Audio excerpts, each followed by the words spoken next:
تعال احنا نشوف رزقي ورزق عيالك هيك. يا عم تقول البحر ده بتاع ناس يا عم. سيبها على الله رزق بتاعنا. سيبها على الله. يلا يا عم بقاليه.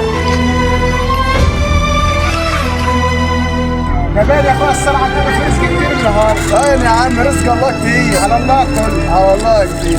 الحق يا اخويا في جماعه نزلوا ارضنا. يمين بالله ما احنا سايبينهم النهارده. والله ما احنا سايبينها. ايه اللي جابك هنا يا معلم انت؟ البحر ده مش بتاع حد، البحر ده هو بتاع ربنا وكل واحد ورزقه. استنى خليك زي ما انت، انا طلع لك زي ما انت. الارض دي ارض جدود. الميه دي ادينا 10 سنين ماسكين فيها هنا. ولا احنا ده قبل الحال. هو احنا كل ما نروح في حته كده حد يزعطنا، احنا مش عارفين نعمل ايه. انت عشان ما استاذنتيش مننا ما ينفعش الصوت هنا. انت عشان جنيت ادابكم. طب تعالوا هنوريكم بره.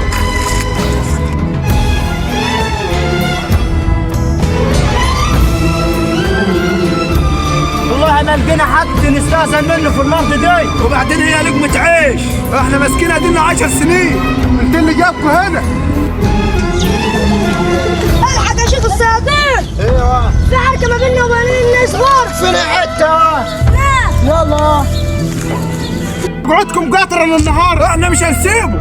ارجع يا ولد. ايه الحكايه؟ استنى لما نشوف ايه الحكايه. الحق يا شيخ في جماعه في ارضنا. رماك علينا يا ولدي. والله انا يا شيخ ده قبل الحال وقبل عينه. والله يا عم الشيخ نزلنا انا وخال لقت رزقنا هنا كده ولا تحكم بيه. والله يا رجال الرزق ده بتاع ربنا. هو ياكل عيش وانت تاكل عيش وسيدوا مع بعضين. ربنا يعمر بيتك يا شيخ. رضيت بما قسمته لك أرحت قلبك وبدنك وكنت عندي محمودا.